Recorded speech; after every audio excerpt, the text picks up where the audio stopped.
প্রায় ১০০ বছর আগের রেসিপিতে আজকে শাপলা রান্না করে দেখাবো। তো গতকাল এই শাপলাগুলো আনার পরে ভাবছিলাম কি রান্না করব। তো এক পর্যায়ে আমি আমার কাজের খালাকে শাপলাগুলো দিয়ে দিতে গিয়েছিলাম। তো উনি বলল, খালা আপনাকে আজকে এমন একটা রেসিপি শিখিয়ে দিচ্ছি যেভাবে শাপলা রান্না করলে শুধু খেতেই থাকবেন। তো খালা বলল এই রেসিপিটা নাকি প্রায় ১০০ বছর আগের, মানে অনেক পুরাতন, তাদের নানি দাদির আমলের একটা রেসিপি। তো এর জন্য শুরুতেই কিন্তু আমি চিংড়ি মাছ একটু হলুদ লবণ দিয়ে ভেজে তুলে নিয়েছি। তারপর ওই তেলের মধ্যে দিয়ে দিলাম জিরা ফোড়ন, তার সাথে দিয়ে দিব কয়েকটা কাঁচামরিচ। এই রান্নায় কিন্তু পেঁয়াজ, রসুন, ধনিয়া এগুলো কিছুই ব্যবহার করা লাগবে না। আর এখন আমি শাপলাগুলোকে দিয়ে দিচ্ছি। শাপলাগুলোকে এরকম সাইজ করে কেটে নিয়েছি, আপনারা চাইলে এর থেকে একটু ছোট করেও কাটতে পারেন। দিয়ে দিচ্ছি হলুদ আর লবণ। শাপলাটাকে খুব ভালোভাবে ধুয়ে নিয়েছি। এখন এই হলুদ লবণ সহকারে শাপলাটাকে কিছুক্ষণের জন্য ভেজে নিতে হবে। আমি তো আগে শাপলা খেতামই না, যখনই এইভাবে রেসিপিটা করেছি আমার এত ভালো লেগেছে, আমি আজকে আবার বলেছি শাপলা আনতে। আর এইভাবে শাপলা রান্না করলে আসলে অনেক মজা হয়, কারণ শাপলা রান্না করার পরে অনেকটা পানি পানি স্বাদ লাগে, খেতে কিন্তু তেমন একটা মজার হয় না। তবে এভাবে রান্না করলে বেশ ভালো লাগে।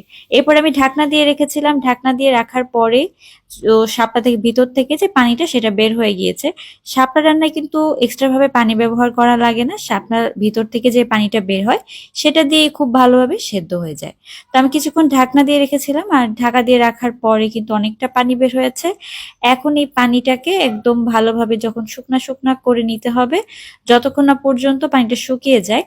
আর দেখতেই পাচ্ছেন অনেকটাই কিন্তু পানি শুকিয়ে এসেছে এবং শাপলাটাও বেশ নরম হয়ে এসেছে। আমি একটু ভালোভাবে চামচ দিয়ে এভাবে একটু নেড়ে চেড়ে মিশিয়ে নিচ্ছি, আর এতে করে শাপলাটা ভালো করে মিশে যাবে। আমি এখানে চিংড়ি মাছ, ভাজা চিংড়ি মাছগুলো দিয়ে দিচ্ছি।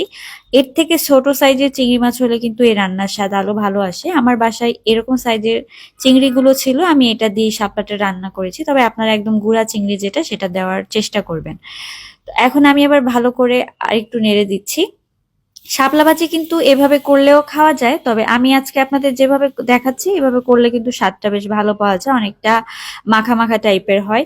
আর এখন যেটা দেখছেন এটা হচ্ছে চালের গুঁড়া, আমি পানি দিয়ে একটু ভালো করে গুলে নিয়েছি। এবার এই চালের গুঁড়ো সহকারে পানিটা আমি দিয়ে দিচ্ছি ভিতরে। আর এভাবে দেওয়ার পরে কিন্তু শাপলা ভাজিটা পানি পানি লাগবে না, একদম আঠালো লাগবে, আর খেতেও কিন্তু একদম ভর্তা ভর্তা একটা স্বাদ পাওয়া যায়, অনেক বেশি টেস্টি হয়। আপনারা এভাবে চালের গুঁড়ো পানিতে গুলিয়ে শাপলা ভাজি করে দেখবেন, অসম্ভব মজা। এছাড়া যে কোনো পানি তরকারি এরকম করে রান্না করলে কিন্তু খেতে বেশ ভালোই লাগে।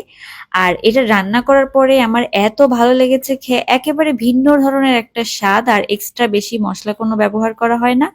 এইরকম কম মশলায় অসাধারণ স্বাদের একটা শাপলা রান্না করা যায়। তো আশা করি আপনাদের এই শাপলা রান্নাটা অনেক ভালো লেগেছে। এই শাপলা এখন বাজারে পাওয়া যাচ্ছে, আপনারা কিন্তু অবশ্যই এভাবে একবার বাসায় ট্রাই করতে পারেন, আপনাদের অনেক বেশি ভালো লাগবে। সবাই ভালো থাকবেন। আল্লাহ হাফেজ।